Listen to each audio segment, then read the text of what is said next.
आनंदित जयगुरु सबुदिन परि आज शुभ सकाळ एक सुंदर विषय आलोचना करबा। प्रकृत रे इष्ट कैंद्रिक होई चालिले कौन हुए।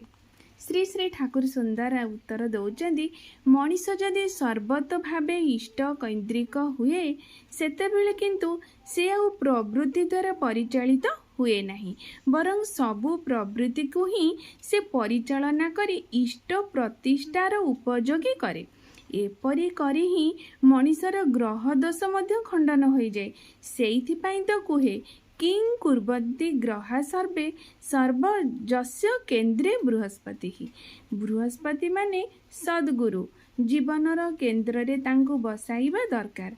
तांकर भजन द्वारा तांकु ही निजे भाग्य विधाता करी तोलिबा दरकार। नहेले केवल मात्र दीक्षा नेले हेब नाही। तेबे दीक्षा नेई जो माने जजन जाजन इष्टवृत्ति ठीक भावरे करती से माने किंतु अनेकटा बंची जाती। सबु व्यापार रे इष्ट को जो माने मुख्य करी चलती तांकर तो कथा ही नहीं।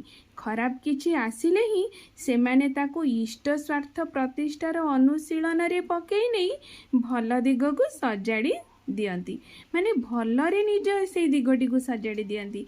आलोचना प्रसंग द्वितीय खंड। जय गुरु।